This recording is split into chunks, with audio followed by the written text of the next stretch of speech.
Hello. Hello. Good morning. Morning.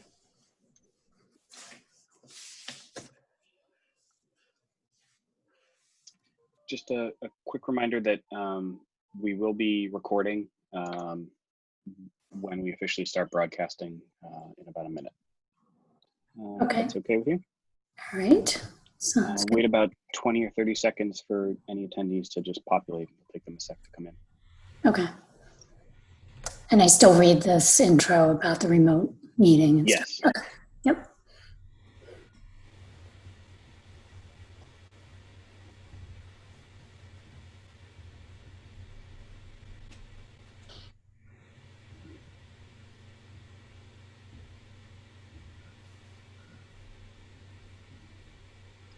Great. Okay, that should be good. Okay.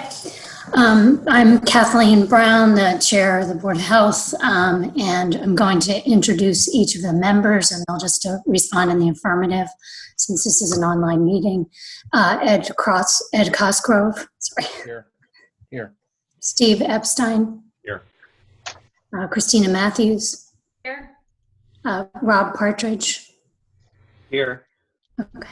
And then staff, I'll say each of your names as well. So I'll start with whoever's not mute. Carol. Okay. Okay. Carol, technically you have to unmute yourself and say present. Yeah, just say yes. Hi. Hi. I like to say hello. Thank Okay. you. Diana. Here. Okay. Who am I missing? Timothy. Here, present. Okay. Tara. Here. Okay. Should I just introduce whoever's on here? Talib? Yes. Here. Okay. And Katie. Here. Good morning. Hi as well. And then did we have someone else? I'm sorry. Can you respond since you're on the agenda as well? Just say yes. Jim Rulebach. I'm not sure if I'm pronouncing your name properly. Can you just say yes? You're muted. Sorry. You're muted. We can't hear you.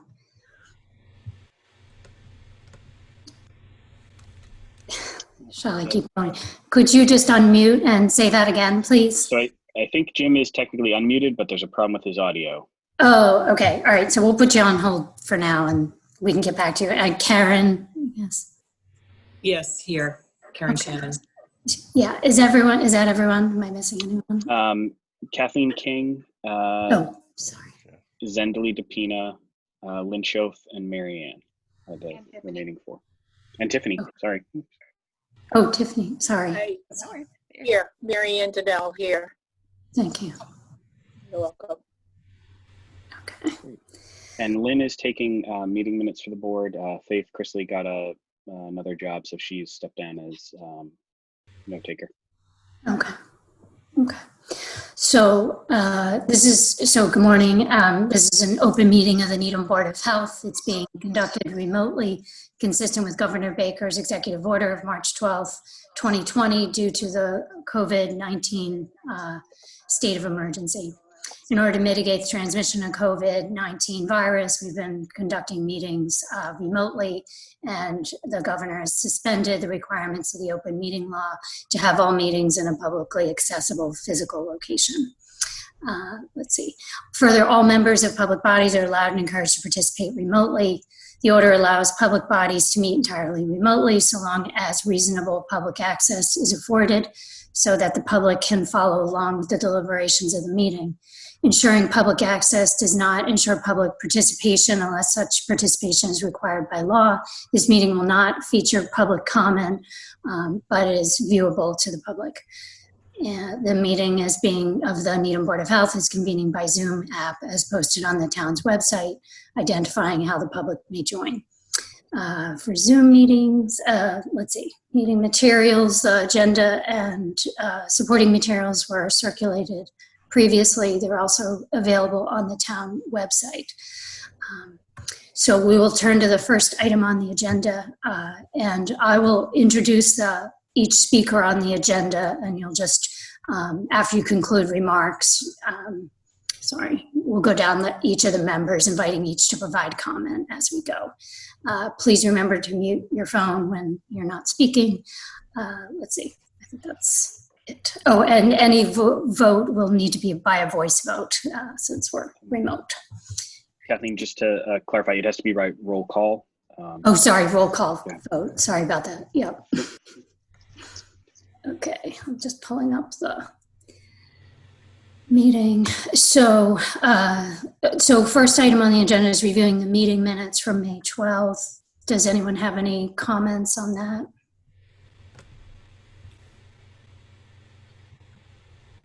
No.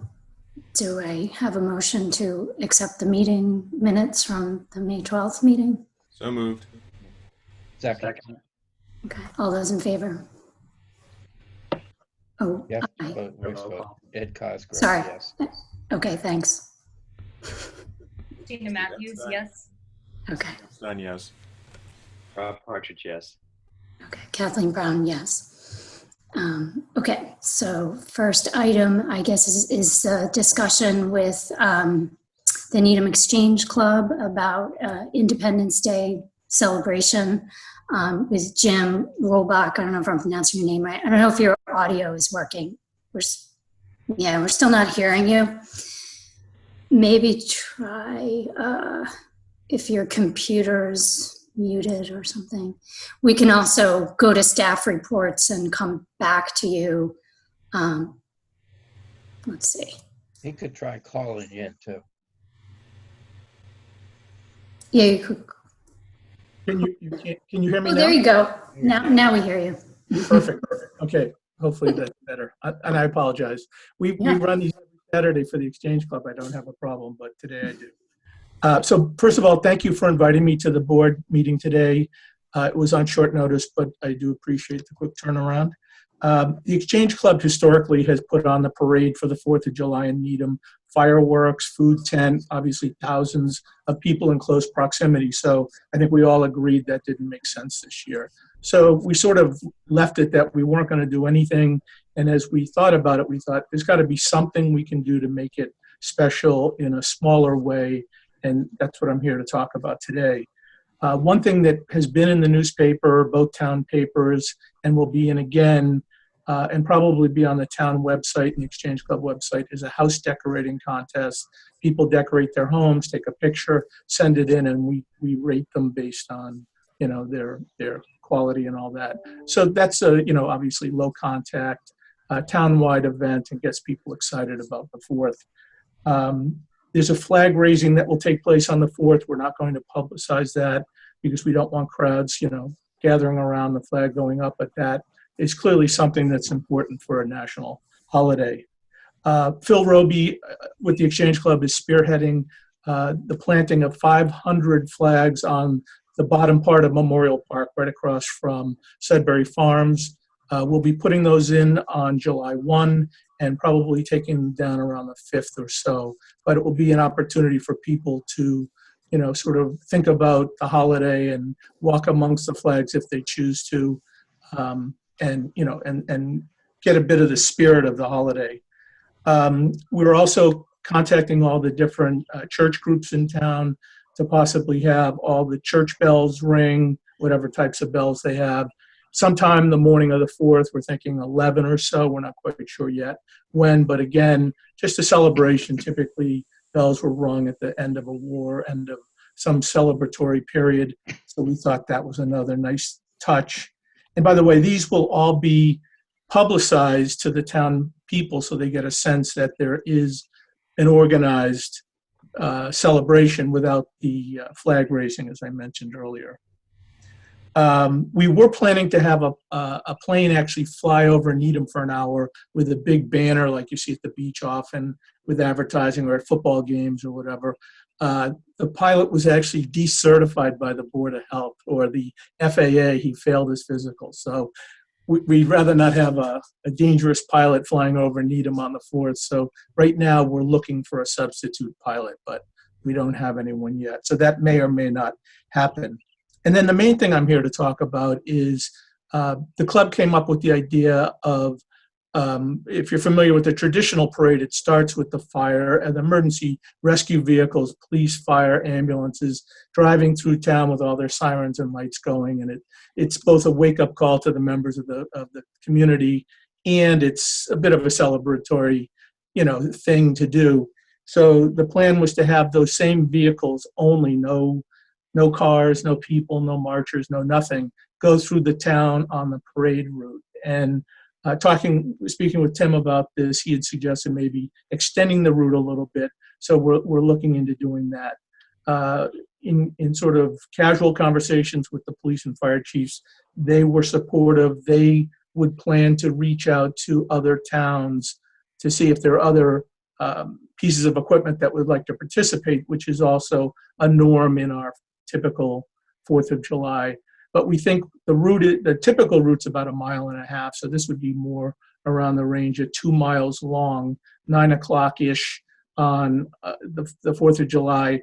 We think we'll be able to have the appropriate social distancing, wearing of masks. We will put that in the advertisement or the announcement that we would put out on July 1st. So it's not announced way in advance, so people are bringing neighbors and friends from all over Eastern Massachusetts to participate. So we're very sensitive to the health concerns, but at the same time, we're looking to do something for the town to make it feel like, we haven't lost everything because of this terrible virus, and have some way to celebrate the day. So I think that's pretty much it, but I will open it to questions if you have them.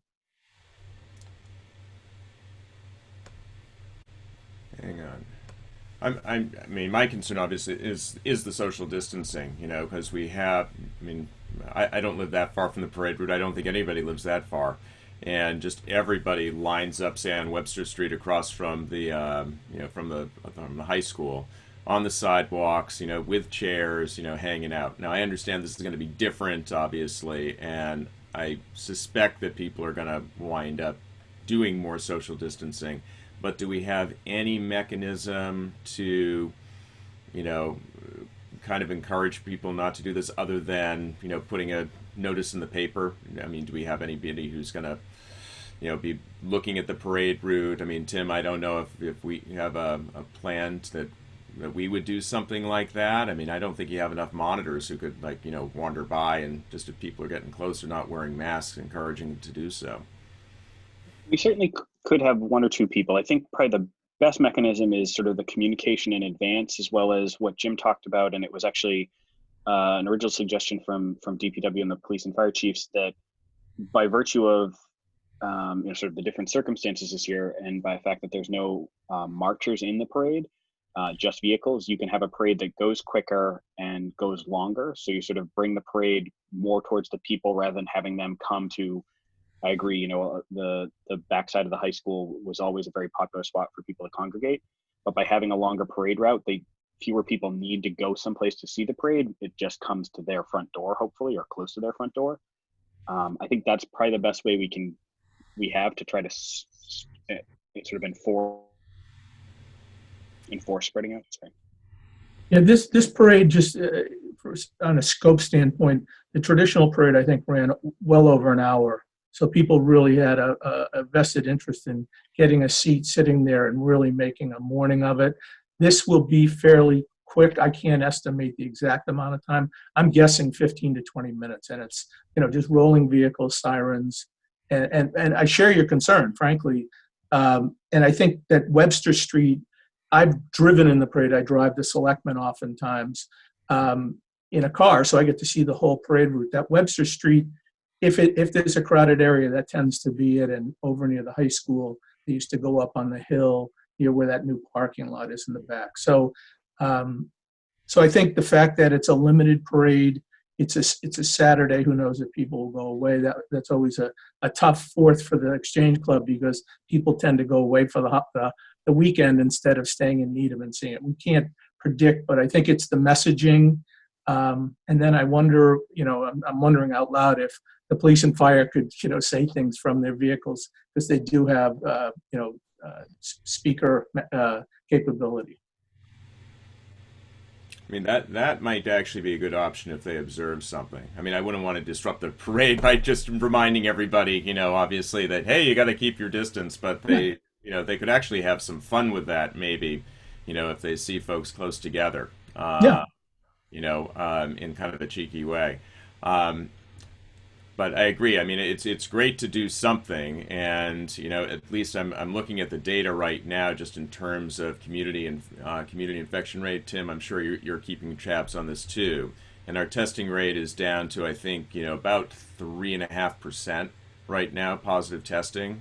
I'd love to see it under 2, but under 5 is when we can start kind of considering this sort of thing.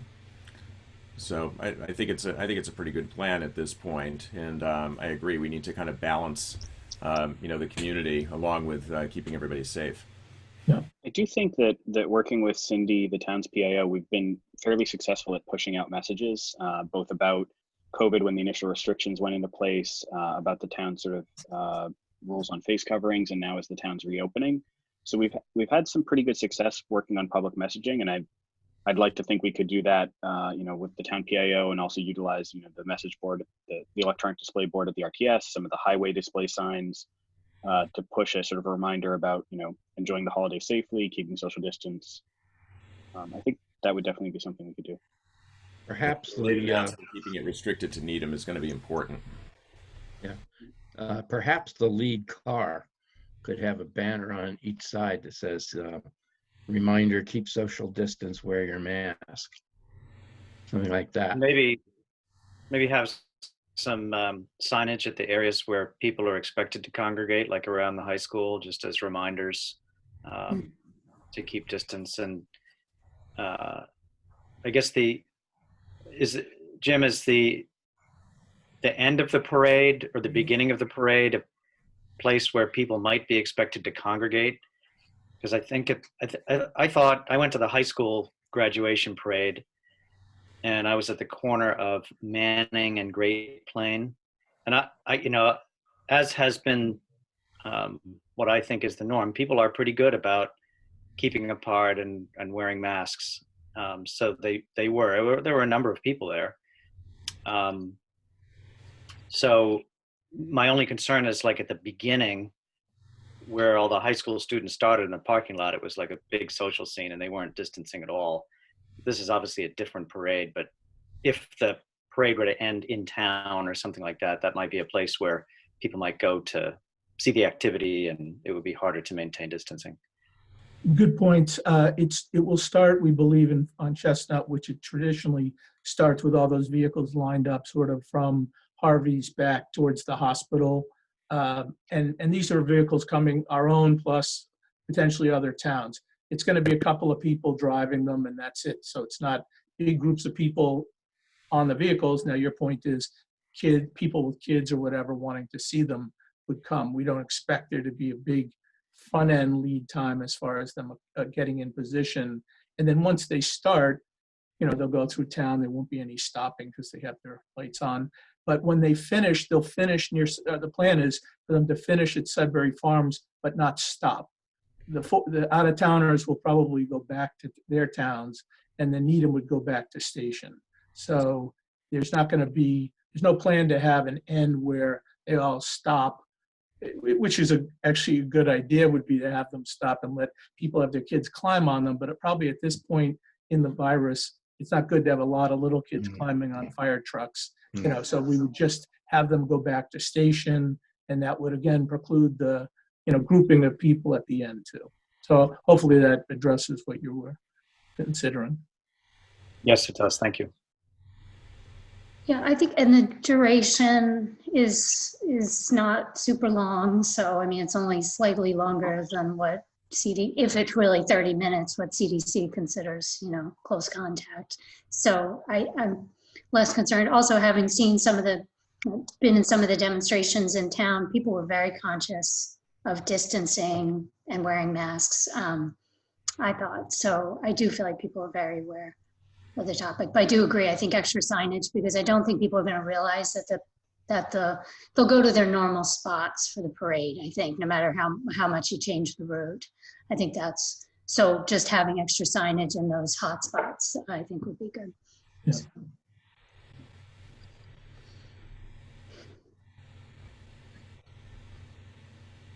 Does anyone else have any comments or thoughts?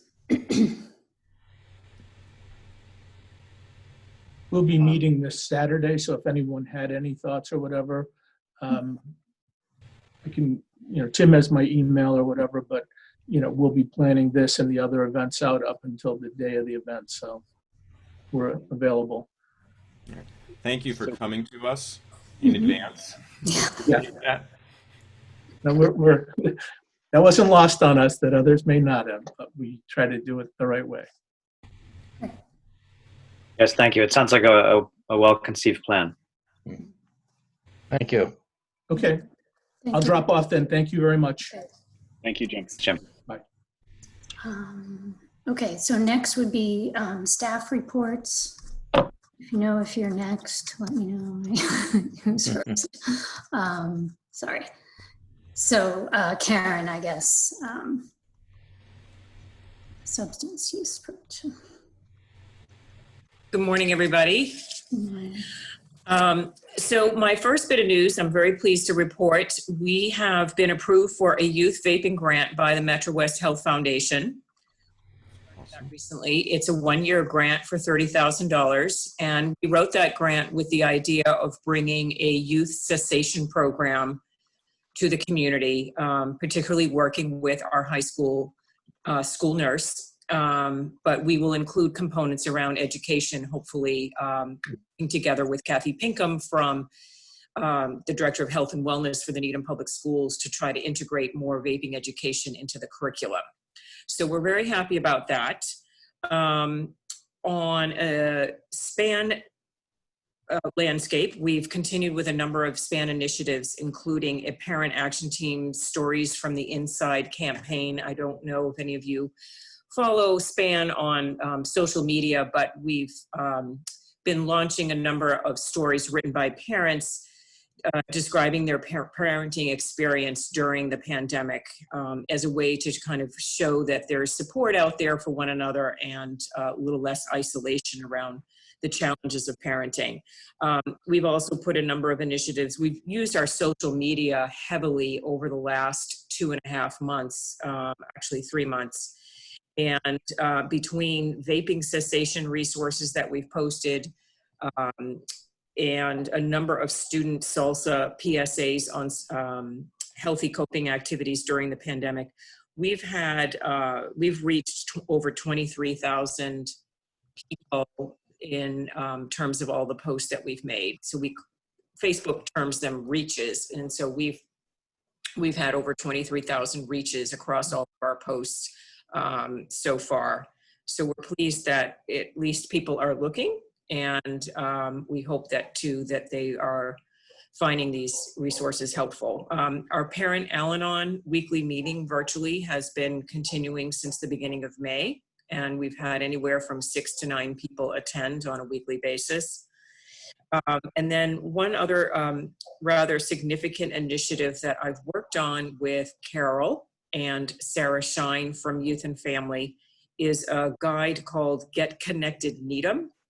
It's a resource guide for the Needham community. We have it on the Town of Needham website. In fact, you can click through from the page, and it's an online guide that includes everything from mental health and substance use resources to resources for older adults, resources on food, transportation, unemployment, other financial matters. So we really centralized as best as we could a whole host of resources that people can access, particularly during this time. However, we see it as something that will be useful even after the pandemic as a way to kind of keep that document alive. And I want to add that we have made accommodations to reach people in our community who don't have computer access, since much of the documentation, many of the resources are online links. We are going to be staffing a phone line for people who don't have access, where they could call, and at this point we'll have staff from the Needham Youth and Family Services Department answering those calls to help guide people who need a little more assistance in getting direction to those resources. We'll also be having hard copies delivered to the residents of the Needham Housing Authority, as well as some of the apartment buildings as well in Needham. And that's most of, we're also, we're looking right now at ways that we can engage the community over this summer, because as we all know, this is a summer like no other. And we know that substance use is still a concern. And I'm sure Carol can tell you from her end of things too. We are still actively engaged with the community over substance use, and we hope to be putting some supports in place this summer that will hopefully be timely and relevant.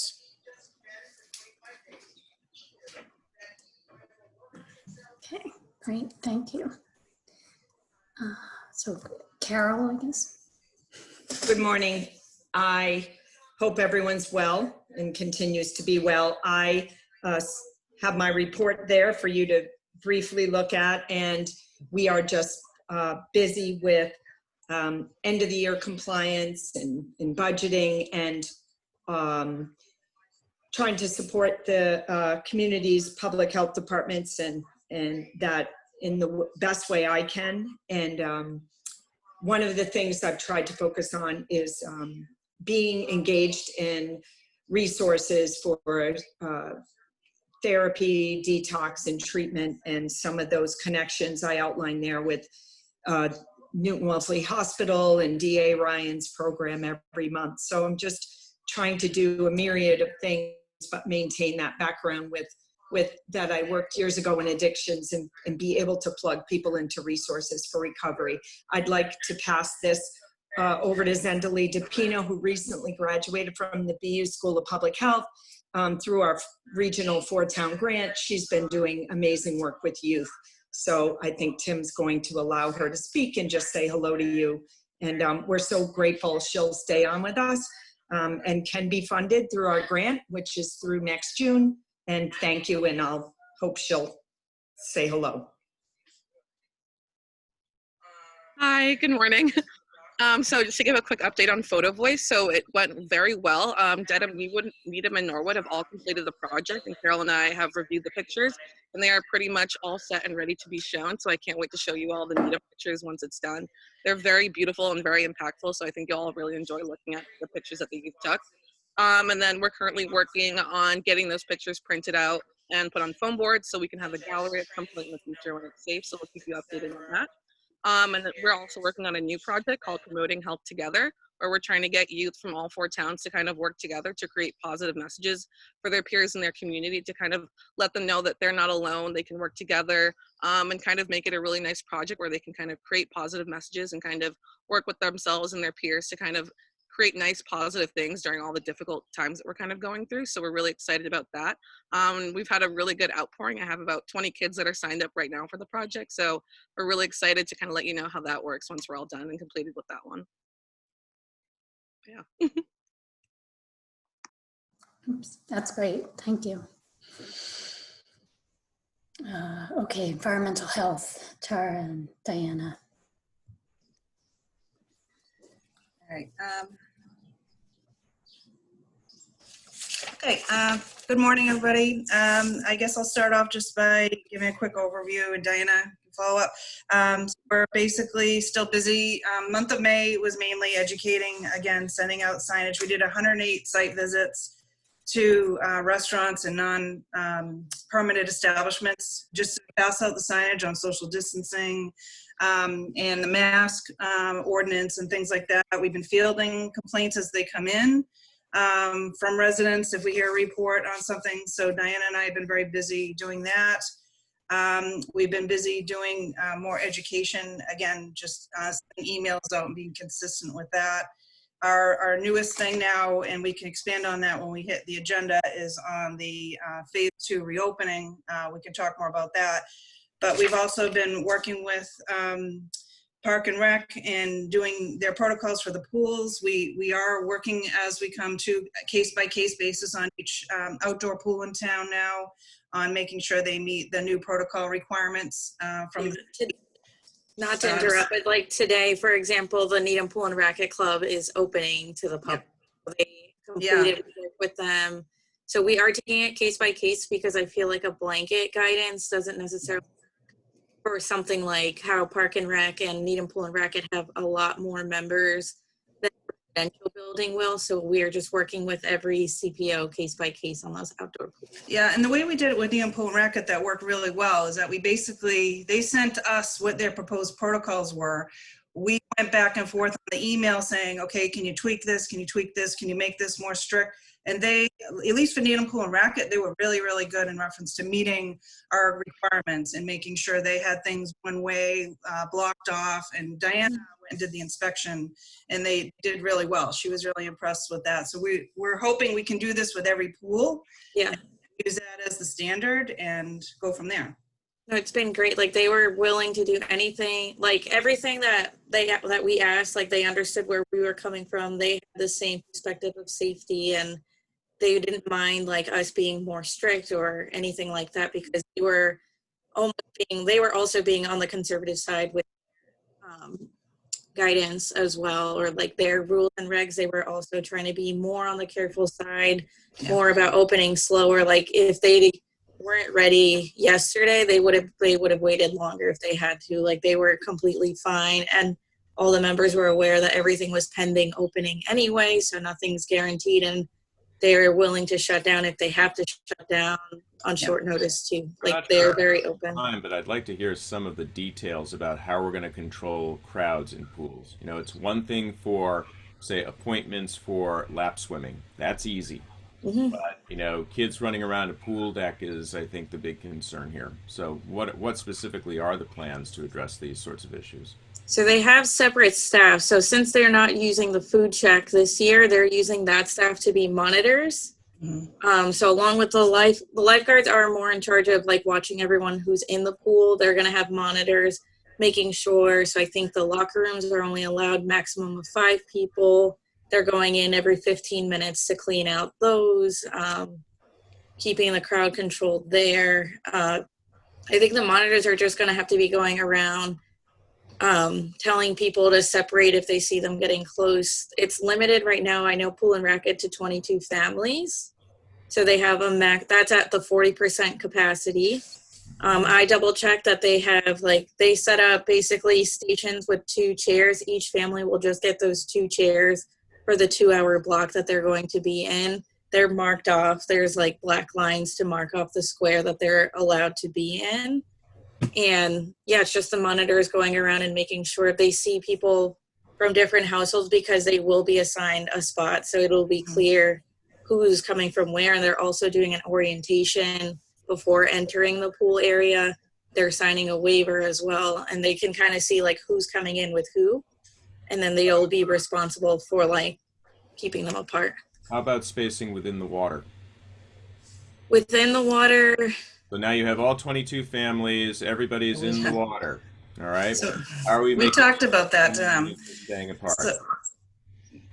Yeah, again, it's going to be the monitors in charge of that. And I was a stickler with them having sufficient monitors, because I know they said they were going to have one thing they had mentioned that some of their lifeguards would be doing some of that. And I said, no, you have to have separate staff to monitor people in the water, on the deck, and their 6-foot distance. And I also asked them to send a protocol. If you find someone that's not meeting that requirement, what are you going to do? What are the repercussions?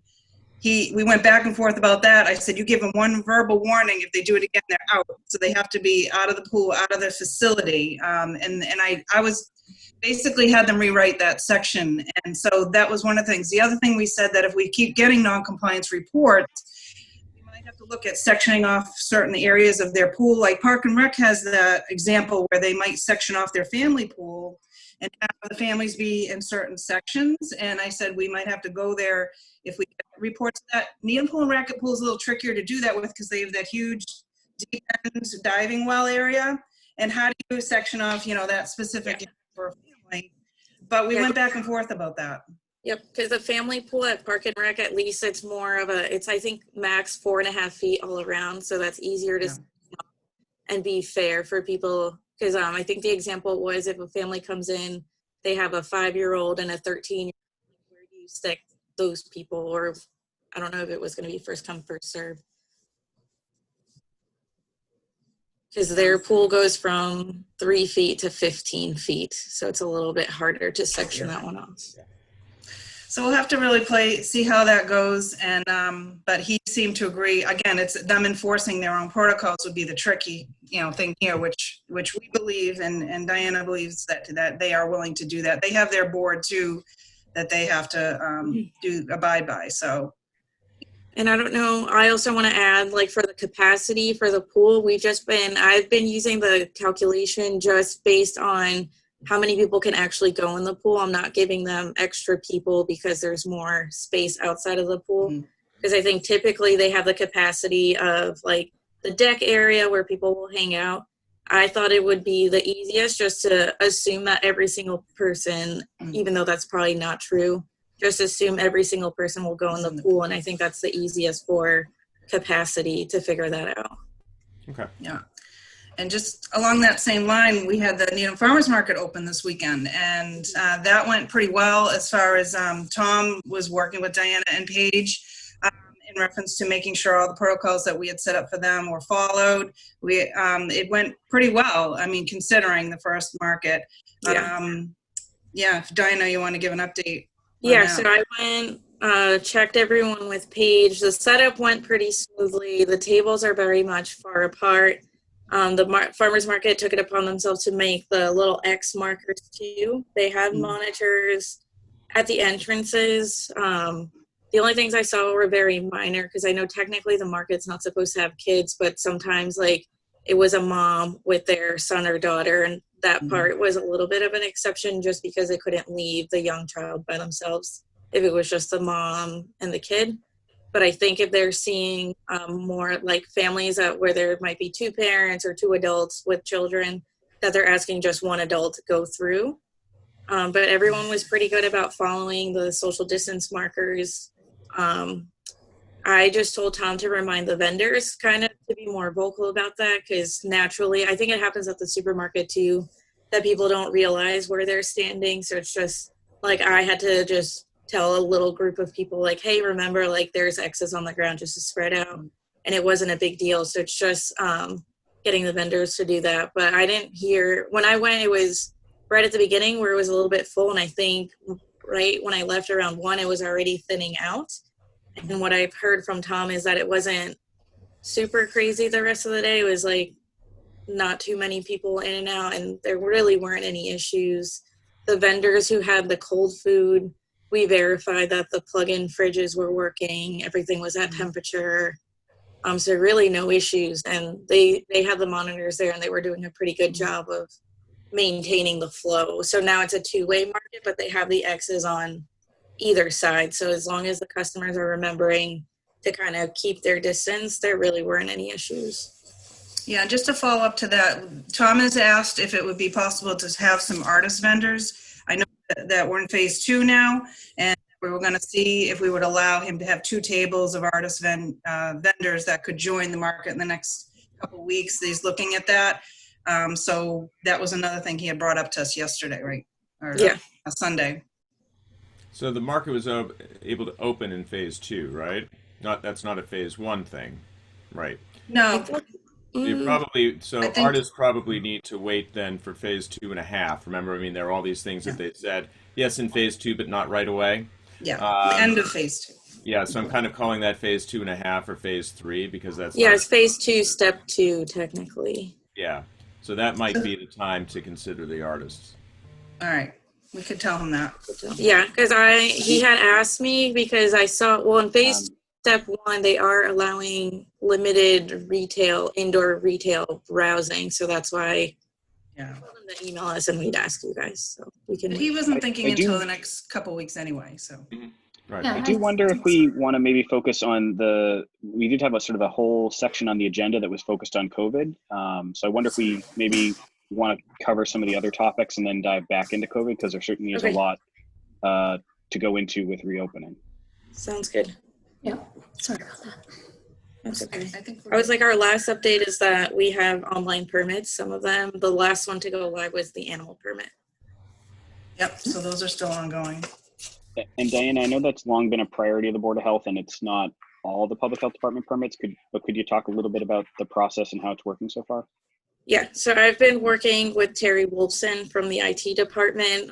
What she's basically done is taken our application, like our old applications and what the permits look like, and is transferring those onto Viewpoint Cloud. So it's a completely online system where people will sign up as a client, and then, I mean, they're asking the same questions. We're going back and forth with Terry just to make sure that we're getting all the information that we need, like that we're getting all the attachments. So like for the pool permit, making sure that I'm getting the pool sample results, like that's a required attachment, that we're getting CPO certificates and stuff. So it's just, since Terry's not as familiar with what we need, it's just very important for us to go back and forth. And it's nice because we have kind of like a migration website where we can test out the different permits and see how they come out before they go live. We've already been doing, or I've already been processing some demo applications. So it's nice because it can go to different departments. So something like the animal permit, that the person used to have to mail the application to us, to conservation, to the animal control officer, to the building department. Now this is a place where we all have access to, and everyone gets all the material in there. If anyone has questions, there's places to comment. If you need extra uploads, like they can upload all these attachments. I think it'll be easier because it'll be like for the pools, for example, all the COVID protocols, I've been asking them to upload it to that permit application. So we have everything in one place. We're not losing things in emails anymore. Or not that we were losing things in emails, but it's just more organized, that everything related to a site can go in one spot. So like that website's cool too, because if you look up an address of a place, you can see all the different types of permits that have been pulled from all the different departments for that one place. I don't know if there's any questions. Right now we're still doing checks though. That's the only delay that we have for me for processing.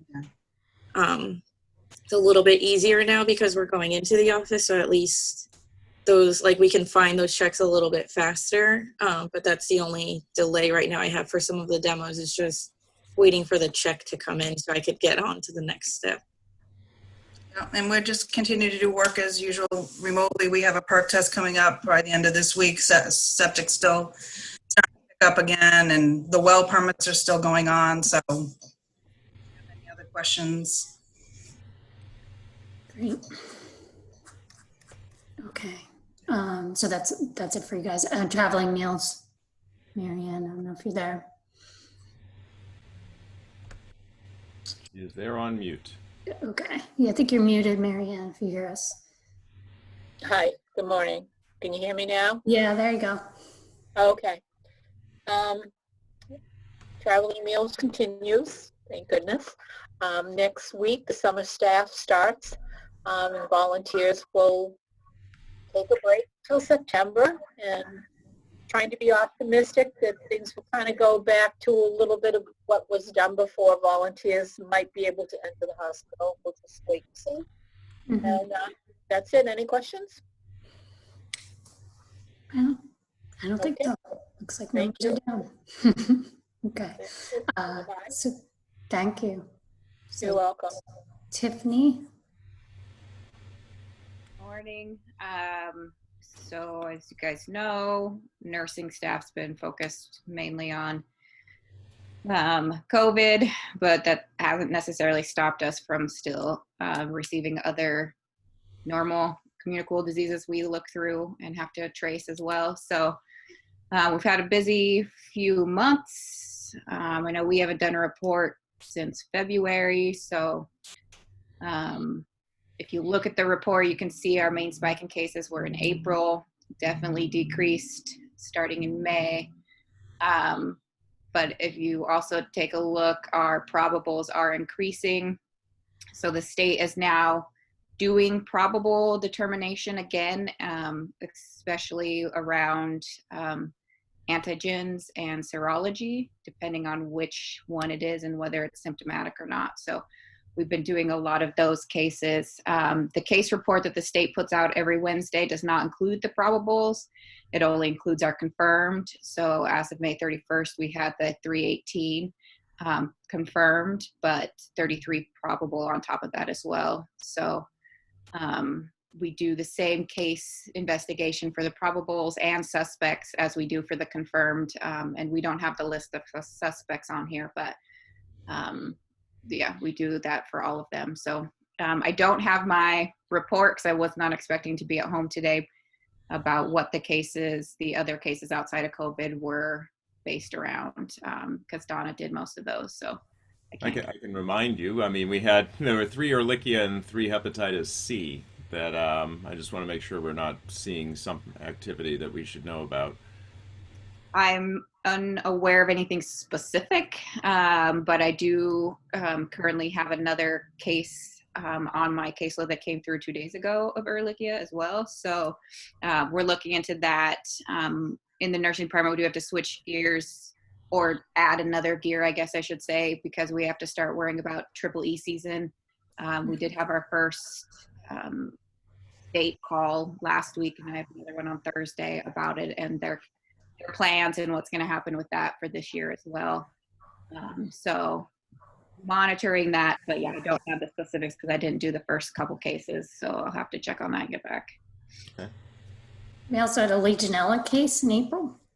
Yeah, we had a Legionella case in April, which actually made us really nervous because it was in one of our long-term cares, but turned out not to be as bad as we assumed, and it wasn't anything that they could find in their system. So we're not quite sure where it came from or how the person got it.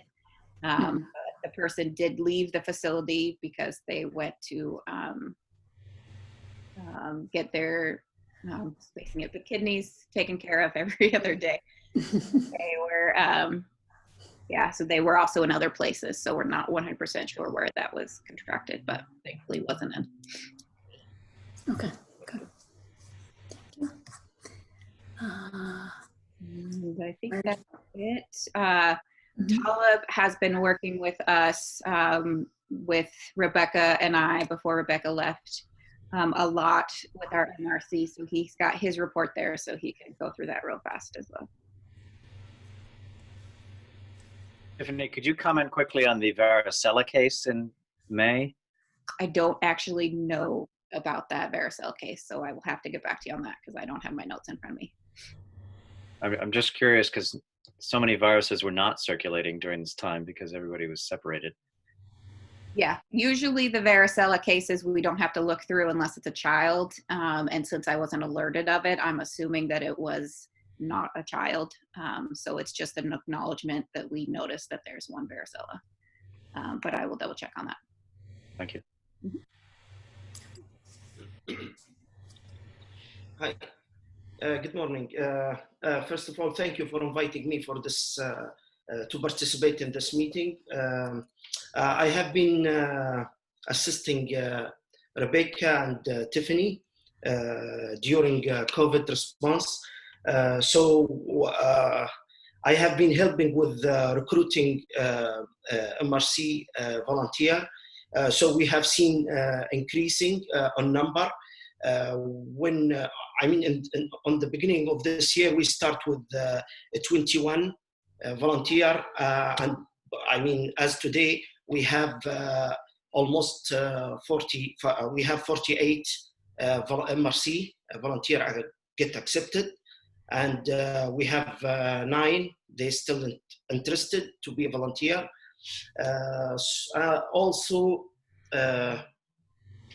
Also, I am helping with to get supplies from MEMA through WebOC for fire department, AMC, and for the town and police department. So they request what they need from MEMA. So I submit that to MEMA and arrange like for picking up or MEMA delivered by themselves. Also, right now I am helping Katie with planning for drive-through flu vaccine clinic plan this fall, coming fall. And yeah, that's it. Great, thank you. Katie, who I don't know. The other Katie? How do you say that? Katie Keeman. Keeman, sorry about that. Hi, good morning. So I'm my role is special assignment support, working in emergency management. So on a temporary basis, filling some of the roles that Rebecca used to play.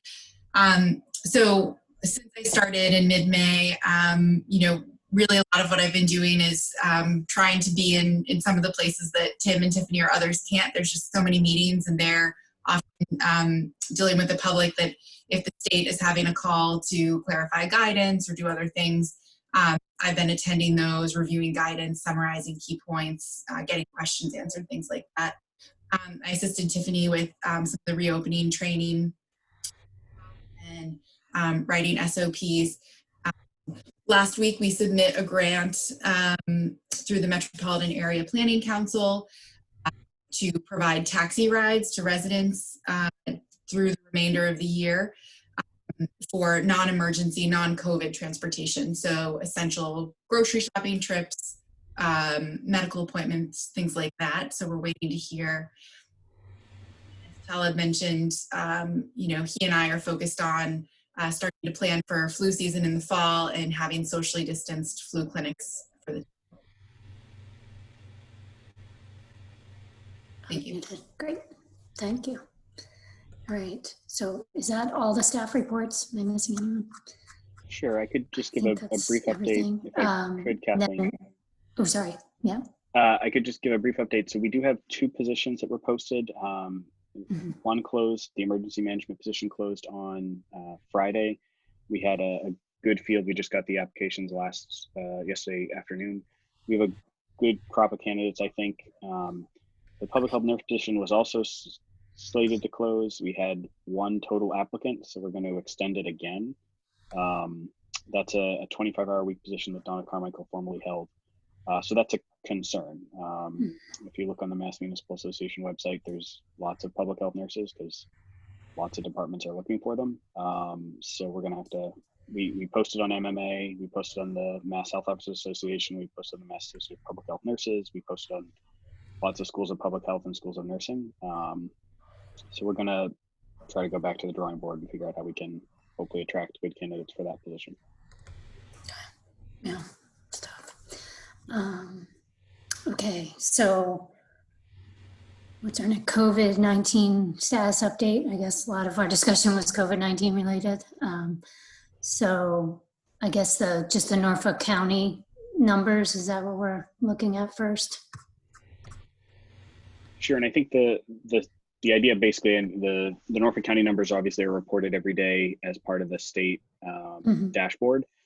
Tiffany provided you with, I think, 3 slides of information showing Needham's case progression through the end of May. There were sort of a couple interesting points we could dive into, and then a lot of the other COVID things were about coordination with other agencies and reopening of pools, of restaurants, the guidance for camps, daycares and schools.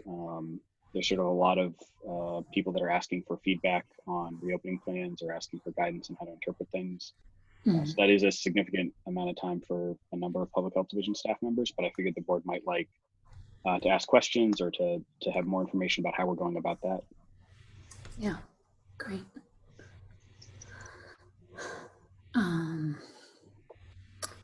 So contact tracing, sorry, is that, Tiffany, did you want to present anything on this Norfolk County or just, review the numbers? It's obviously going down. Sure, yeah. We can go over the 3 graphs that I sent through. The first one is our total confirmed cases. And yeah, it's kind of steadying off, which is good. Like I said before, we saw our greatest increase in April. But if you scroll down to the new cases per day, our greatest increase per day was actually in May, and I have no explanation for why that is. But we saw a big spike on a specific day. I think it's the 11th of May, based off that. Now with these graphs, they change each time I adjust them because it's based off of the date that the test was run, but not necessarily the date that we received the results. So sometimes those change per week, sometimes they change per month. And then I threw in the one with the probable and the confirmed, just so we can kind of see the change in the growth of the probable cases. With that probable one, it's interesting to see because back in when this all started, our first confirmed case was set in February, the end of February, but our first probable case came up in May, but as set in January.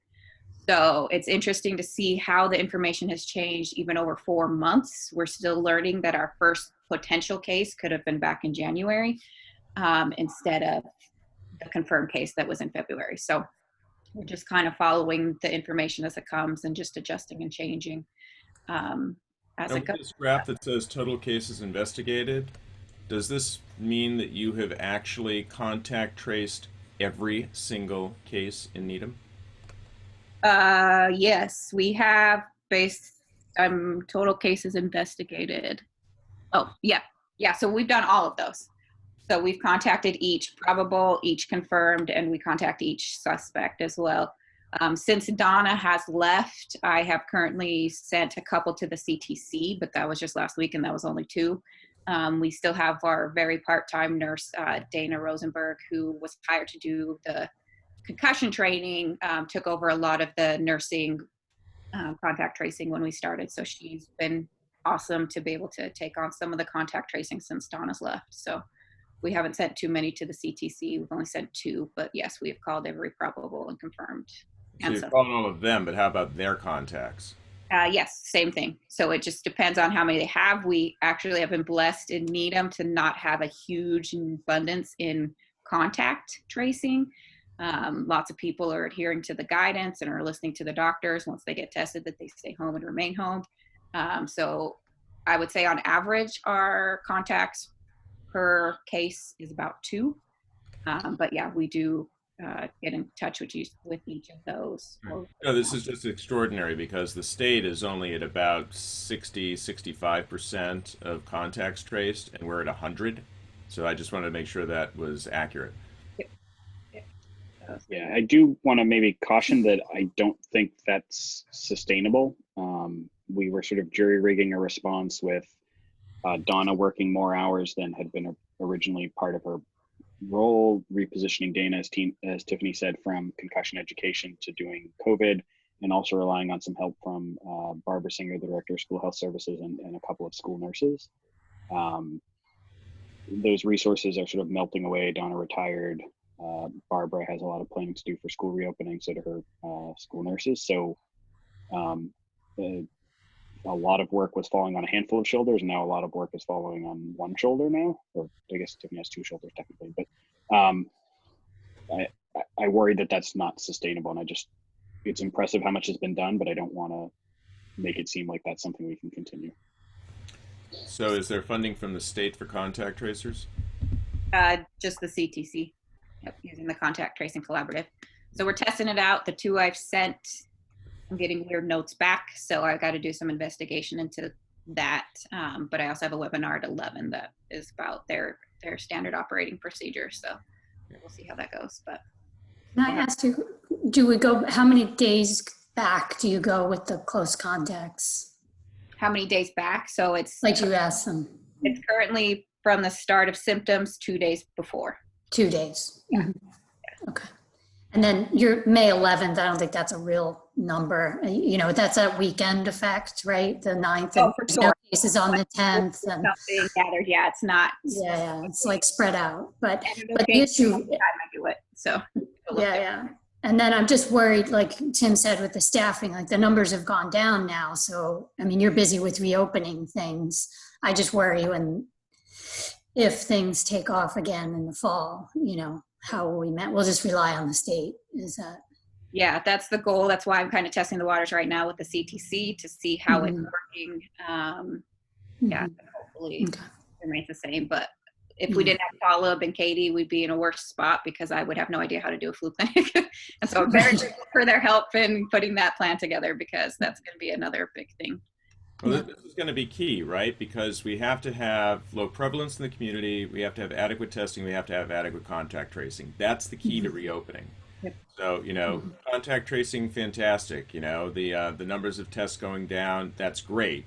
But the R around here is still running around, like 0.8, 0.9, I think, which is mighty close to 1. So the effort really has to be maintained if we're going to continue to progress to reopening. Otherwise, we're going to see, the governor and the state going backwards because we're going to see an uptick in cases.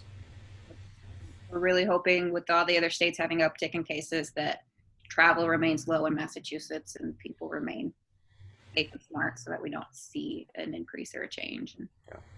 Yeah. Hey, we'll see how it goes. Seems pretty So, clear. I mean, it sounds like we need more staff. I mean, between all of the demands, it's a bit much to handle, right? Yep. Okay. Need to. It seems so critical to recruit this, the other nurse. Mm-hmm. Yeah, the problem is, like Tim said, they've had, every health department has been trying to hire a public health nurse since March 1st. So low quantity, unfortunately, right now. Right. Yeah. Really in demand. Mm-hmm. Okay. Well, we need to keep pushing on that because it's going to get away. We've managed it very well, and it will get away from us in the fall if we have, influenza on top of this. So. Okay. Tiffany, you said that there is limited contact between identified cases and other persons because people have been observing what they were advised to do in terms of isolation. Do you have any data on what the transmission rate actually is in Needham from people who are identified as positive? No, not off the top of my head. I could probably figure it out, but I don't have it currently. I mean, just sort of people that you've contact traced and found that they had contact with somebody who was known to be positive in Needham. So, most of ours have been in the long-term cares, right? Probably 2/3 of our cases have been in long-term cares. So that's going to skew our contact outside of those. I haven't actually done any outside since I've took it over, since Donna's left. But currently, before May, by May, Donna said probably a rate of just 2 people per case. But a lot of those could be house contacts as well, like live in the same house. So it just kind of depends. Right now, as we're coming through cases that are confirmed, last week when I did one, like they automatically knew, so they isolated themselves in a total separate home so that they don't have a lot of contact tracing going on. They knew that they had come in contact with somebody from a different state, so they totally went to a different place and just isolated themselves. So people are being smart, but I don't have an actual number, but I could work on seeing if I can figure out how to get that number. Be good to know.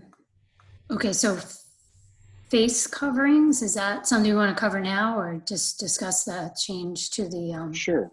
order? So the board would have to wait until, I forget what time we specifically put. We have to wait till 10:15 to officially, 10:15 to 10:25 to vote. Oh, right, yeah. The board at its meeting in April, on April 28th, adopted a face covering requirement in Needham. The governor, a few days later, adopted a requirement that was similar but not the same. The governor's requirement requires face coverings indoors and outdoors when it's not possible to observe 6 feet of distance.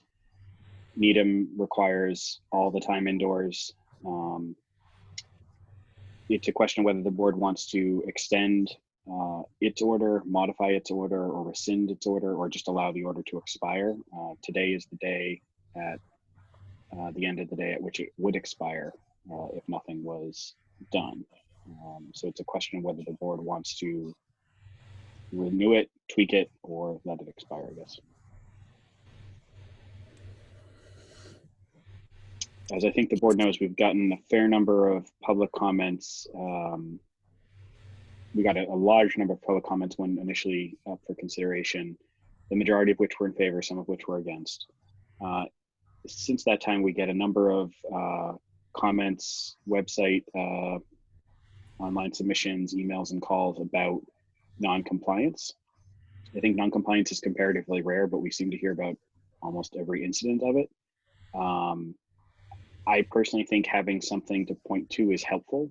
I think the frustration I have with Governor Baker's order is people can sort of say with plausible deniability, well, I didn't think I was going to be near someone, so I don't have a mask. And I think having the sort of hard requirement that if you're going to be indoors, you have to have a face covering is helpful from our perspective. We are not going around and writing tickets. We are, when we do get those complaints, we do follow up by phone, email, or in-person visit with the establishments to try to remind them of the importance. If it is a staff member, if it's a customer, we try to reinforce for them that they need to require their customers to do this.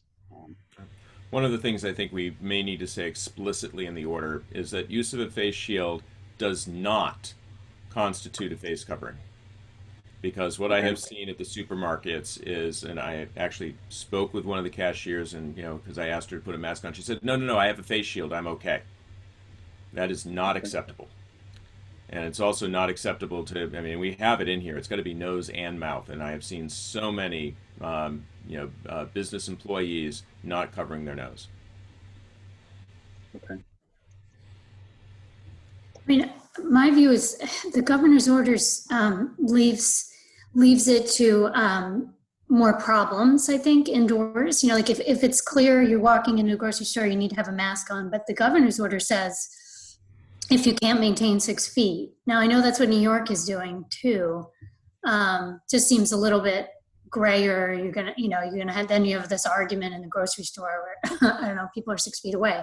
But I see the other issue too, where if in-person, dining inside of a restaurant is going to phase in the next couple weeks. What does that mean? You technically be in violation of our order if you're required to wear a mask at all times, right? Am I missing something or confused? I don't know. We're not there yet where we have the restaurants, and who knows if we're going to get there. We're just starting outdoor dining. Yeah. But I also don't know what requirements we have for air filtration. So I would be in favor of maintaining the indoor order at this time. Restaurants are going to be a challenge if they go indoors. I'd want to, you kind of want to have HEPA filters, or at least something of a MERV 13, 5 exchanges per hour. All of those sort of mitigation factors, which will help in the restaurants. And those aren't that difficult to do either. They really aren't. I think, sorry to interject, but for the indoor seating, it's expected to start in phase 2, step 2, which I keep hearing might be June 29th. Yeah. Okay. Yeah. Still before our next meeting. And then would the governor's order be modified to address that?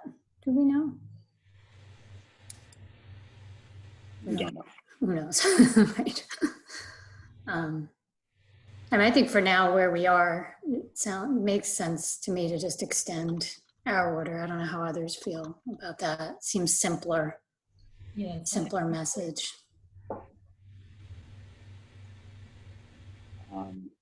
So the one sort of feedback I've heard is a note perhaps inserted maybe on the second page, item 1, after the link. Please note that a face shield is not a substitute for the required face covering. Yep. Are there other edits the board would like to consider? I also put I added, because I didn't put the date, near the bottom, the emergency order originally took effect Friday, May 1st at 6:01 a.m. and was, pending the board's vote, will be renewed on Tuesday, June 16, 2020 at 10:30 a.m. and shall remain in effect. And this is a question, I based this on the board's preference last time to not have an order of indefinite length, but to have an order with a date certain to elapse if nothing else is done.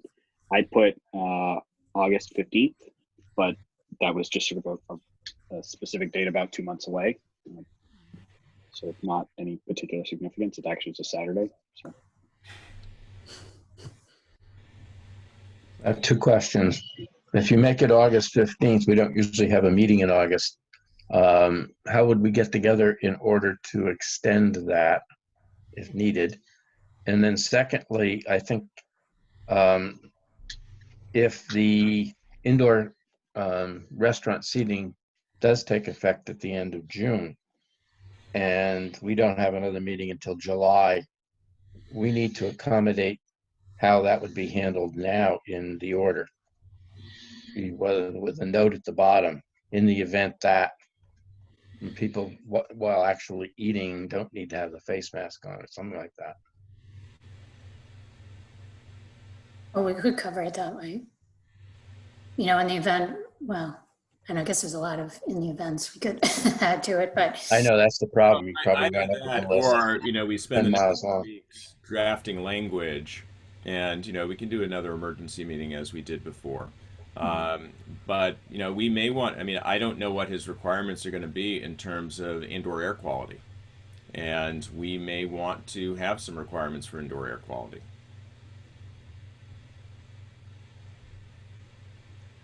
Air exchanges are going to keep down the transmission when people are, if people are without face masks dining in relatively close proximity. I do worry about how we would enforce that.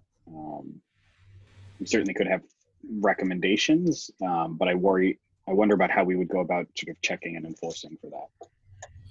I agree, Tim, but I think that at least we have a couple of weeks here where we can start to consider that a little bit more fully and put together some language that we could add to this in an emergency basis if the governor decides to go forward with phase 2. And because we don't know what he's going to propose. What he proposes may be something that in fact says all of that. We just don't know what the language is going to be.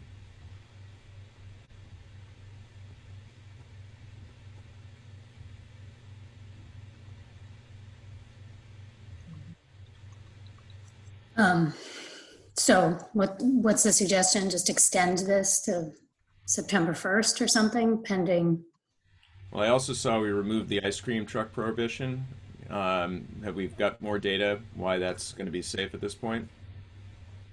So Tara or Diana, if you want to weigh in, I think the assumption was that we have one ice cream truck that is currently permitted in Needham, and that ice cream truck has not actually worked in the town for quite a while. I think the concern at the time was that with everything closed, there was quite a temptation for, I think, ice cream trucks to sort of deviate from their normal routes. We could certainly keep it in there, but it was a suggestion that we take it out. Tara, I don't know if you want to expand on that. Yeah, I think our one ice cream truck that we usually permit has his base up on the North Shore, and I think he's maybe sticking up there. He hasn't come to us again in reference to wanting to get a permit.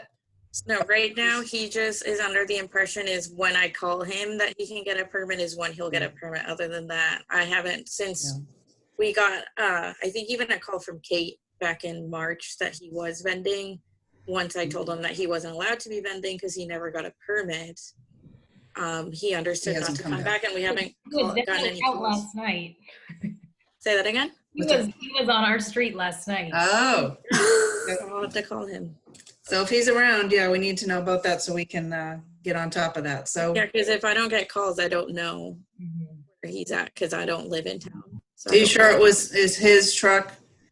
Sometimes I've been reading on Facebook, some people are getting outside, like they call for birthday parties and things like that, like private parties. Okay, yeah, it wasn't that. I mean, he was slowly driving and my kids ran outside and I said, oh, wow, they've let him back.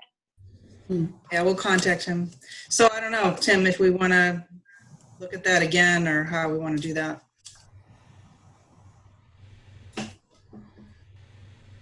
Yeah, the concern is the kids. I mean, when your kids ran outside, were they socially distancing? Yeah. Our street is so long. It took so long for the kids down the street to run out here. I mean, we didn't choose to get ice cream there. I don't really let them get ice cream from trucks. Right, but I mean that was the initial concern was, what procedures are in the truck, which will be a permitting function, but how do you keep kids to socially distance when their parents might not be, watching them right there, when they're getting the ice cream. Yeah.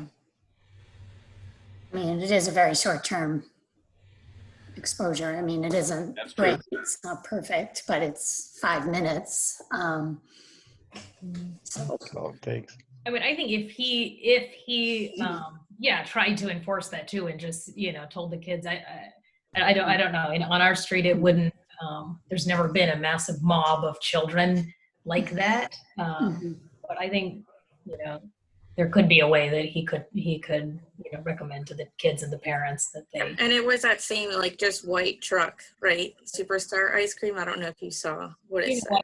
I had no, but it did have a lot of all the products were advertised on the outside. Is that the one? And was he playing music? Like that's the other thing. He Da da da. Yeah. it is true, and more kids are home, right? Like they're not at camps, they're not elsewhere, right? So that it could, there's not a lot going on, so it could be more of a draw. I don't know. I'm just more concerned that he's doing it and he's not permanent. That's why I'm not super happy about it. Right. Yeah. Yeah, because I don't know if you think that signage on the truck for social distancing is enough. If he needs to be active about telling the kids, look, one at a time, and everybody else has to step away from the truck.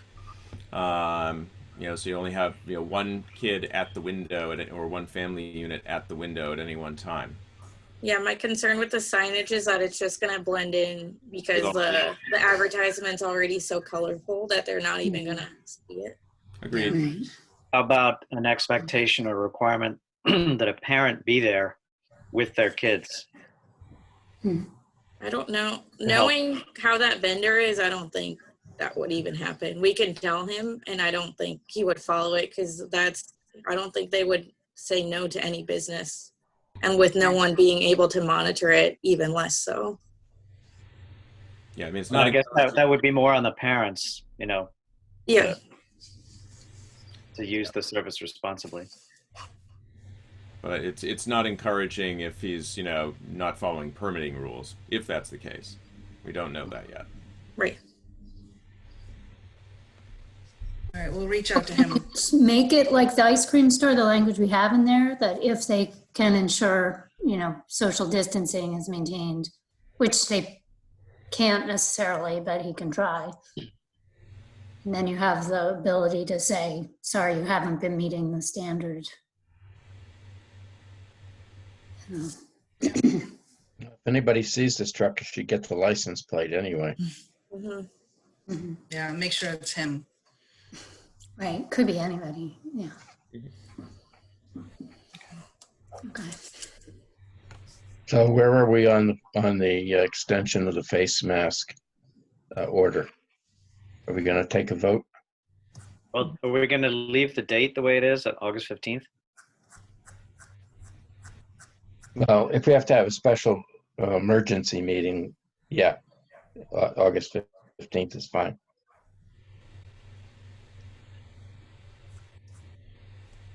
Yeah, August 15th is fine. Okay, I'll make a motion then that we extend the emergency order until August the 15th.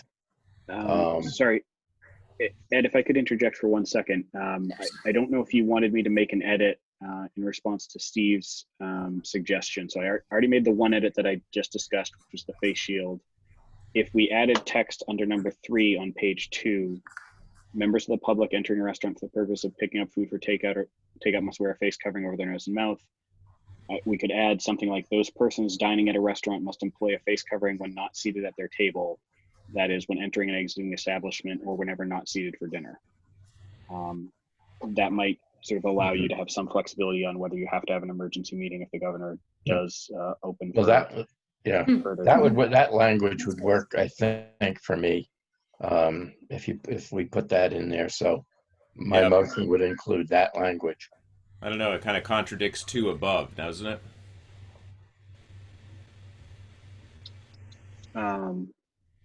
Members of the public entering any business must wear face covering. Entering. Yeah, I guess so. Yeah, we're distinguishing between the act of being in the space versus consuming food or drink in the space. Yeah, I mean, you could say something not, notwithstanding number 2 above, members of the public entering a restaurant, and then you're covered. So it's a good suggestion, Tim. Yeah. Tim, if you're going to use the exact wording, you said when not seated at the table for dinner, and maybe just want to remove for dinner. Yeah. Since it could be other meals. Yep. Someone's going to point that out. For the purpose of consuming food, whether it's breakfast, lunch, or dinner.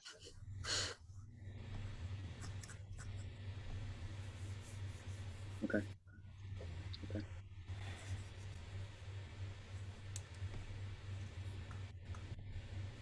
Okay, so that's my motion. Is there- So with those 2 amendments, I would second that motion. And just a point of clarification, so the expiration date would maintain August 15th, or would the board like to amend that? No, I suggested leave it that. Okay, great. You could do that, or we could say until the next meeting of the Board of Health, which is going to be sometime midsummer, probably. Although it does commit us to having to redo it every time we meet. So Yeah. I was thinking even September 1st. You're going to be wearing masks for a while. But Yeah, 15 more days wouldn't make any difference. yeah. So if it's easier to make it September 1st, that's all right with me. I think that makes sense to extend it to September 1st. Yeah, that'll work. Labor Day isn't until the 7th, so we won't get into an issue with that. Okay. Mm-hmm. In schools and stuff. Oh yeah, because technically does our thing require, if it was, how does this apply to schools? Oh, entering a business work site. Okay, we don't say school. Should be separate, right? Yeah, I think that's a question the schools are tackling right now, is how they're going to tackle the fall, but they don't have any definitive answers yet. Yeah, okay. All right. Yeah, so that would allow us to wait to see what the school systems are going to suggest. If we do September 1. Okay. So since are we ready we're kind of in the time frame for the public health, for the board vote and stuff. And then we could go back if there's more questions about restaurants and pools and stuff. So are we ready to vote on this with the amendments or the modifications? Yes. Okay. Okay, so Ed? Yes. Motion. Steve seconded. Yes. With the edits. Okay, all those in favor, I'll say Rob. Yes, in favor. Okay, Steve, yes. Ed, Yes. Christina, Yes. and Kathleen, yes. So we'll approve the modifications as put forth or as edited here.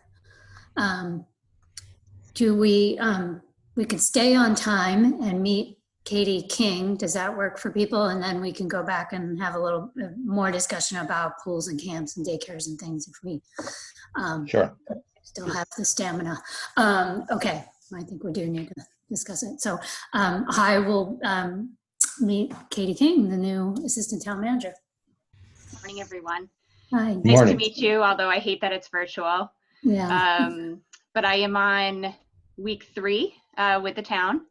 And just by way of background, I actually started my career in public health.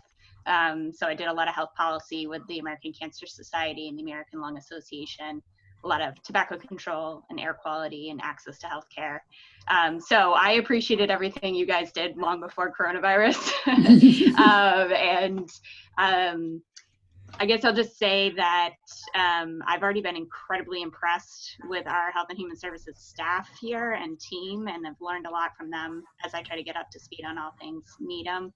And I look forward to working with all of you, and happy to answer any questions, but I really just wanted to say hello. Oh, welcome to Needham. Thank you. Yeah, nice to meet you. Thanks. Thanks for joining the Board of Health, our meeting. Okay. Where did we leave off? We left off at phase coverings. We just phased reopening of town government services as buildings are reopening. Yeah, somewhat. Yes, so Tiffany developed, working with a number of people in town, very detailed guidance on sort of the standard operating procedure and detailed guidance, and then reviewed each department's plan on what staff they were bringing back, where they were seated, how there would be some control over the number of people. In general, the town is operating with approximately 25% of staff in buildings, which is in keeping with the governor's orders. Government can sort of exempt itself from those requirements. Needham has chosen not to, with some small exceptions where the setup was not conducive to only having a handful of people. We had to spread people out in, for example, there's some workstations right now in Powers Hall for offices that were too cramped. All sort of those exceptions have had to go through Tiffany for her review to make sure that there's proper safeguards for the health of employees. Buildings are open to the public, but by appointment only. And at least for the next few weeks, that probably will not change until we're in a later stage of sort of the reopening. From my perspective, that's been fairly smooth. I think it's still a challenge for town employees to get used to wearing face coverings. But I think everyone's slowly adapting to that new requirement for our everyday lives. I don't know if you wanted to add anything, Tiffany, but from my perspective, it's gone fairly smoothly, the reopening. Yeah, I think it's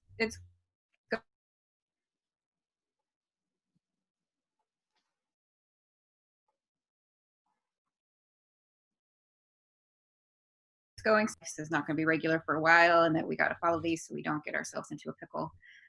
Did check with the state over the weekend about whether or not we'll see a change in office capacity or a relaxation in those guidances, and they say they anticipate it for phase 3 or 4, but they don't have anything more than that. So, well,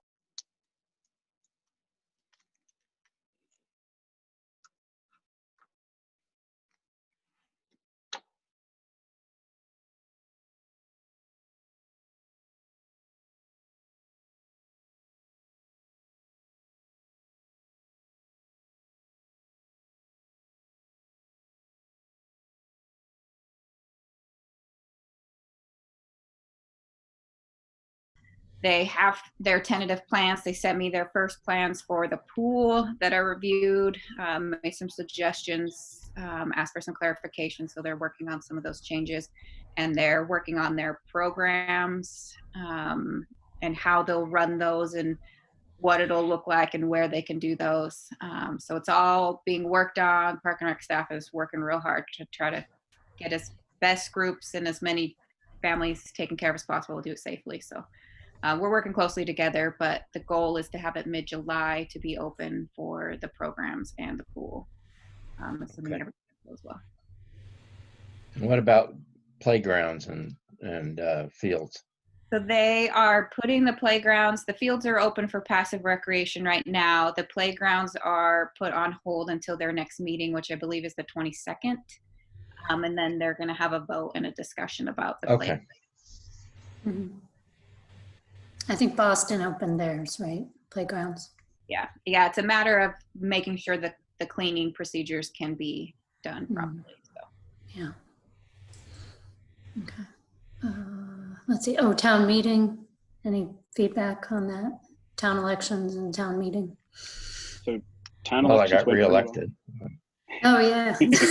Must be nice to be unopposed. There were actually problems. I never got a ballot. I mean, I had to talk to the Secretary of State's office because they said they mailed one. They never did. I tried to contact the clerk's office, and some of the staff couldn't really check to see whether or not some had come out. So it's under investigation. But voting by mail is not as smooth as everybody anticipated.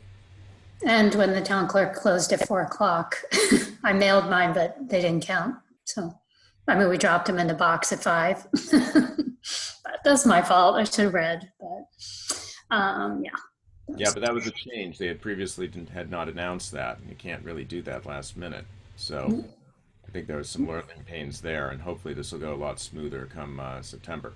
From a health standpoint, I think it went fine, but they've got some issues with making sure that every vote's being counted.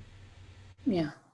Yeah, they did a good job. So I actually worked one of the polling locations for them, and they did a really good job. The staff that are normally there were very attentive to wiping down the things between each person. We didn't have a line ever. We probably had a total of 10 people show up to our district, maybe 15. So it was a slow day, but it was good and grateful and very well planned out through Teddy and her group. So. And town meeting went well. I mean, that seemed to work well, and we haven't, heard anything. Yeah. I was there. I know Kathleen was there. Ed, I think saw you there. I was there. I think it worked pretty well. We were certainly lucky to have a day that was a little bit warm, but pretty darn nice. People were pretty far spaced out, and I saw a little bit of lack of social distancing, but it was usually like 2 people talking a little bit closer than 6 feet, not a large group of people, which was nice to see. And it was a pretty efficient town meeting too. Got through the special and the annual, the reduced size annual, in less than 3 hours, which was nice. How did the entry and exit plan work? Entry worked great. Exit was complicated because there was a gas leak right by the Episcopal Church. So they actually had to have people not exit from some of the exits. They had to condense, but the moderator sort of let people out in sections like it was, grade school or something. He dismissed specific sections at a time, which people followed. People stayed in their seats until it was their turn, which was nice. Yeah. He dismissed by precinct. So I was pretty happy. I know that I had some concerns going in, and I think it worked pretty darn well. Yeah,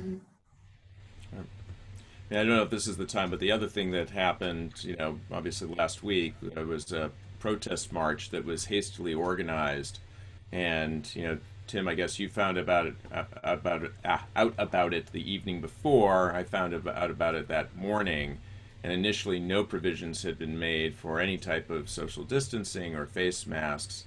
And while I understand that politically it would be difficult to shut stuff like that down, I think we need to have some sort of a requirement of, some advance warning so that we can put in some mitigation strategies.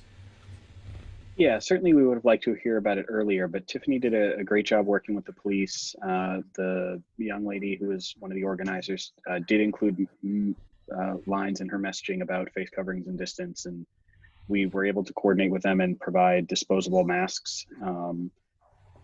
Certainly I saw basically everyone was masked,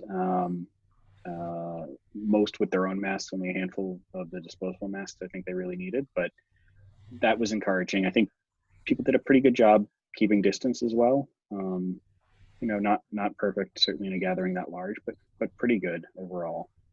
I just want to say too that, I know all the correspondence that I got from Progressive Needham, who sent out the note, that they did, they very clearly asked folks to wear face coverings and to keep distance.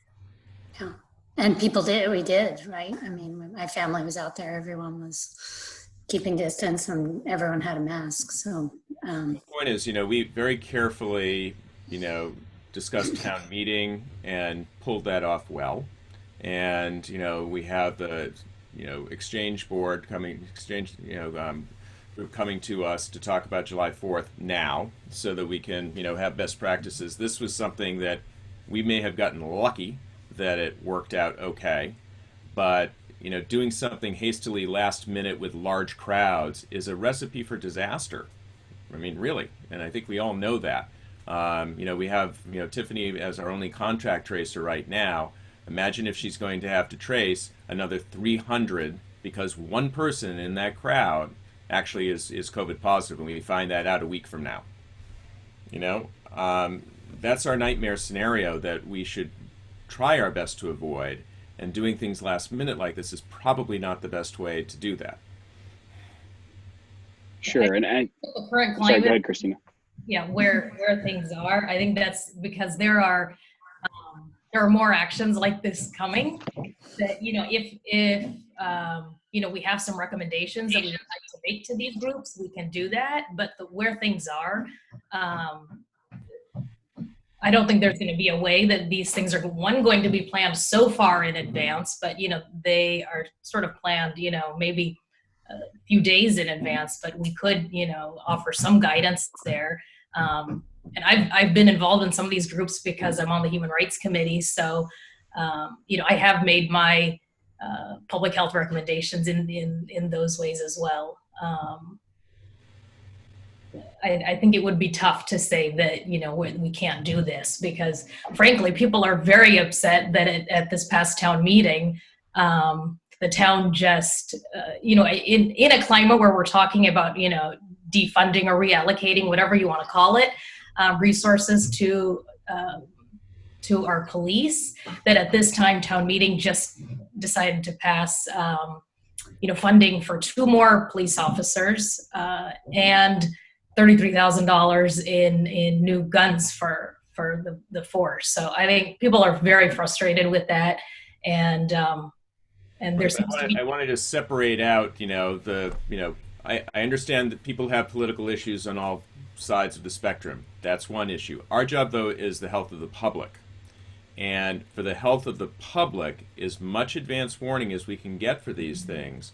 Not that we have, we have the legal authority to say no. I don't think we want to exercise that, but we do want to be able to have the opportunity to get appropriate mitigation strategies in place. Be that where the location is going to be, and again, it's not that we're going to hopefully not stop anything, but say that there are things that, you can do. Would you consider the following? Could we make sure that, you have appropriate masks? Because, here we are, if we were handing out masks here, was that a supply that we needed for our first responders that now we're handing out to protesters? Who's paying for that? Now do we not have enough for our police and fire officials? There are a lot of considerations that need to go into these sorts of things to make them come off smoothly. Yes, they're going to happen, but let's at least try to do the best we can so that those happen safely in the town and we don't have a COVID outbreak here in Needham. Sure, and I think we're really trying to make sure we're aware of as much as going on in the community. To answer your question, early in the outbreak, Tiffany and I talked. I moved around some money. We bought a whole bunch of disposable masks. We would not use N95, the clinical grade mask. We would not use that for this circumstance. We did buy a large number of masks. We had them available at town election if people forgot their face covering, because it was important to allow people to vote. We had them at town meeting in case people forgot their face coverings. We gave them out here in case people forgot their face coverings. I would never reallocate masks for clinical purposes from those purposes for this, but we did anticipate that there were going to be some large occasions. We certainly didn't anticipate the gatherings and vigils and protests, but we did anticipate there would be town meeting and town election and things like that where we would have to have a quantity of disposable masks available. So we had planned for that in advance. And we will certainly do the best we can to try to get the information as quickly as possible and get it in advance. I think that's why it was nice to hear from the Exchange Club and hear from them in advance. So we're certainly going to try to push that for other groups, that if they're thinking about this, they need to let us know ideally as soon as possible. We can work with them to make sure anything that is done does have consideration for health and safety paramount. I think gatherings like this are going to continue to happen, and in the age of social media, we're not going to know about them in advance, or if we do, it's perhaps an hour or minutes. So I think probably we should plan on allocating masks to unknown events that may occur in town. That should be part of our plan, and because that's probably the best strategy we can have, considering we may not have any advance notice at all. Obviously it'd be great to have people there to help and put up signage and remind people about social distancing, but I think in terms of our prep for unknown events, having masks available may help. It might be worth having groups that are planning events to consider contributing their own masks, right, or obtaining masks, just so that we can keep our supplies up. Sure. They're expensive now, and I mean, I saw, you picked up supplies, the KN95s, and hopefully somebody's checked them, because the FDA just decertified a number of the Chinese manufacturers a couple of weeks ago. So I mean, I'm not even sure what we have is actually up to snuff. And that's a lot. That's a lot of our supply. But when I don't know how much a box of 50 paper masks or cloth masks are costing these days, but I mean, Rob, I mean, these things have gone up 300-400%. That's going to strain the budget. Well, I mean, hopefully many people will be bringing their own. Right. As it sounded like it happened with the recent demonstration. And of the 300, I believe, Tim, Public Health donated or brought 300 masks. Is that right? Yes. How many of those ended up getting given out? I don't know. I haven't heard back from the young woman that we gave them to, so I'm hoping we can get some back, but I'm not sure we will. And if I asked her to drop them off at the donation box if she had any left over, or I'd contact her on Monday, but I haven't been in the office, so hopefully they're in that box. I didn't see anyone without a mask, honestly, a homemade mask. In general, most people at home had their own masks at any of these gatherings. Mm-hmm. But I do think because of some of my other roles in town that I could easily let folks know, Tim, the public health department, know ahead of time, what folks are planning, because they do let us know in the Human Rights Committee. Yeah, I think that'd be very helpful.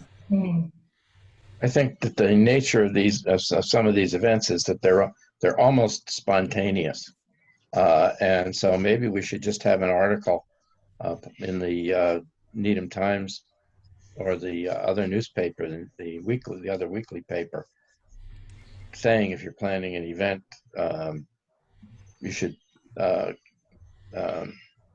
take into account social distancing and request that all people who attend have a mask or be masked.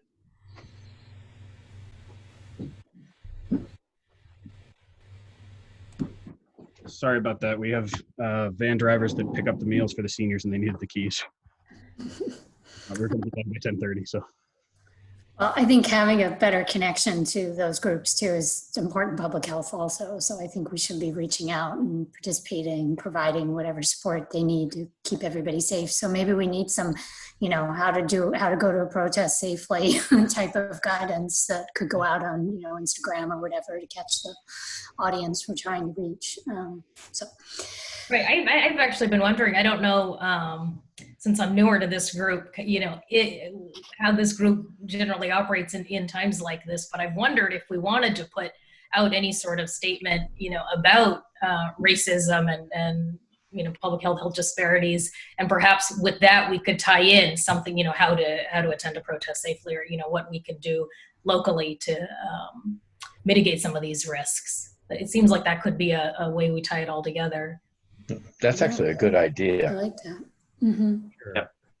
I think that sounds like a good idea. I do know that the planning group that works on COVID for the town had a meeting that started at 10:30. So I have to wrap up and continue again. And still taking notes, and Tara can continue if the board wants to work on drafting a statement or wants to give the health division a charge to write a statement to then send back to the board for review. We could certainly do that.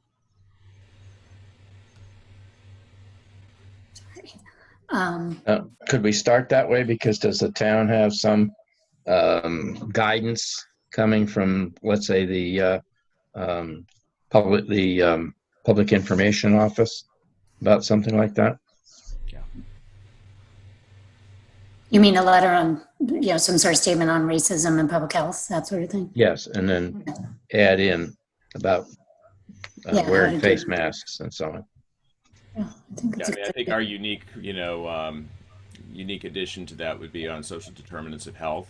I agree. It should be coordinated with the public health with the public information officer. Yeah, I'd be happy to work with you, Kathleen, on drafting something like that. sure. Yeah. No, that sounds good. I think it's important. Okay. So let's see. I know there's lots of other pools we covered quite a bit. Camps, any camps, daycares opening up? I don't know if there's Camp, all of our camps so far have canceled minus one that is usually in August. So okay. That is very helpful to me. But yeah, all of them took a lot of consideration and tried to really see if they could do it. But we've had a few from out of state and different stuff. So it's just kind of not worked out. And Olin and Babson College aren't letting camps hold anything in their facilities for this summer. So so that was another determinant. But yeah, daycares. Yes, we've had a few daycares or school programs that have contacted for guidance on what they're doing. None of them have to send us plans. They do have to coordinate with us if there is a concern for contact tracing. So they call us and we talk about how it would go and what would happen. And what potential shutdowns may look like. But other than that, I haven't heard of any outside of the emergency ones we have in Needham opening up yet, but they're not required to tell me either. So. Okay. I think they just have to, isn't it going through EEC? Yep. They just have to go through them because I had Temple Beth Israel, their daycare contacted me just because I gave them a food permit. So she was thinking that I had to do a reinspection. I don't have to do an inspection right now because they're not even giving snacks when they do open. The kids are going to be bringing in their own food. But I just reminded her to start the paperwork with EEC because it doesn't have to come to us. Okay. I feel bad that this is run over. I'm not the best timekeeper. So if there isn't anything else major that we should cover, I think we could move to wrap up and adjourn. I had like one quick thing. So just to go back on the pools, we are doing, so for Needham Pool and Racket, they are reserving 2-hour time blocks. I don't know if we made that very clear the first time when we were talking about it. So that gives them an extra half hour to clean all high touch surfaces in between. So I know, Steve, you had that concern about maintaining, the families and how they're going to have that, but they have it all structured. So it all has to be online reserved, 2-hour time blocks, half hour cleaning and sanitizing in between each shift, every changeover. And then for outdoor seating for restaurants, that's the other thing that Diana and I have been working with Sandy Sincata, Police and Fire Building, because they're giving us all these plans now on how their tables are going to be set up outside. So we've been reviewing those as they come in and working with Sandy on that as well. So just that quick follow-up. If you guys, Sunday, the dumpster behind Chapel Street wasn't looking too good. I don't know if we're checking They out. come Monday, Wednesday, and Friday. Okay. So, yeah. Yeah, it's every other day during the week. So yeah, that makes sense for it to be full. Okay. Yeah. Okay. When would our next meeting be? Do we need to pick that? Yeah, I don't seem to have it in my calendar. So July, I guess. I don't know if anyone had any thoughts on some of the school reopening stuff. I think Tim didn't get to do any sort of little update on that. Oh, yeah. And as I'm a parent rep on that committee, and they're still waiting for kind of statewide guidance on some of the school reopening, but I'm pretty nervous about a lot of that because one, they don't have additional resources for anything really. They're supposed to use what they have to purchase any more of what they need. Most of these schools have one school nurse. They're not at this point planning to do any sort of, temperature taking upon arrival. The school buses, there are nowhere near enough, buses to do any sort of social distancing. And, the buses for the Metco children coming from Boston, they're about 3 to a seat. And so I think there's so many factors involved in school reopening. And, and so I think in the next month or so, all of that will begin to, be flushed out. But for the time being, there are like 200-300 students who are depending on meals that will be getting them throughout the summer. So that's good news. That's good.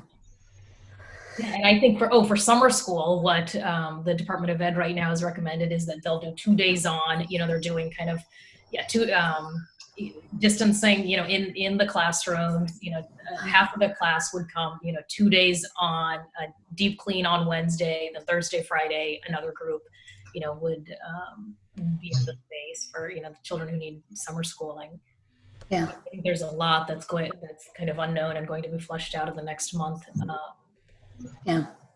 Whatever came out from the state was unsustainable for public schools. I mean, one teacher for 10 kids. I mean, even at half on Zoom, you're still not making the numbers for public schools. So, yeah, it's going to be a real challenge. Okay, well, keep me posted if there's anything they need support on that. I'm interested in the schools too. So, great. Sorry, we ran over a lot. And what about our next meeting? Oh yeah, when are we thinking? So July, we usually do a meeting. So we're doing Tuesdays, 9 to 10. Do it a little bit later. I'm looking at my schedule. 14th, 21st. We're going to stick to Tuesdays. It doesn't matter to me. Yeah, if that's what works. I'm pretty flexible any of the days. So maybe Tuesday, July 28th. That would be probably good because it's right in the middle of the summer. Okay. And then that would get us through cover July and August. Okay. Possible.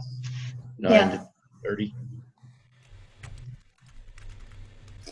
Sorry, did you say 9:30 or 9? 9 to 10:30. 9 to 10:30. Yeah. Okay. Great. Okay. All right. Sounds good. We will still be on Zoom, so we'll put that in there for now. And then we don't typically do an August meeting, but I think we'll probably. I have the feeling some things will be coming up, so we might probably end up with an emergency meeting at least. Yeah, in August. Yeah. So, and then September. Should we pick a date then, just to pick one, just to have it? If we do that, we should probably do it like earlier. The 8th or the 15th. Yeah, does the 8th work for people?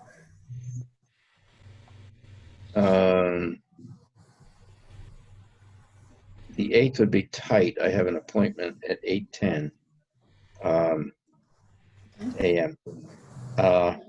11th. I mean, the Thursday, the 10th. Oh, I don't know what days of the week for people. The 10th or the 11th. Probably the 10th would be all right for me. Yeah, I tentatively have a date on the 11th, and I don't know if that's just old, but I already had that in my calendar. Oh, Friday. Oh, yeah, probably. I don't think we'd previously scheduled that. I think that was just the recurring second Friday. Yeah, that. Yeah. Mm-hmm. I mean, I'm fine with either of those. So. Yeah. Okay. Yeah, me too. It's fine with me. Okay, so let's take the 10th. Thursday the 10th. Okay. Thursday the 10th at 9. Okay. All right. Let's just go with those two for now, and then we'll probably in August. Okay. So we have a motion to adjourn. Motion to adjourn. Yeah. Moved. Okay. All those in favor? Aye. Ed. Oh, Kathleen. Aye. Sorry. Steve. Aye. Mm-hmm. Rob. Aye. Yeah, aye. Kathleen. Aye. Sorry. Okay. Thanks, everybody. See you all next month. Bye. Okay. You too. Bye. See you.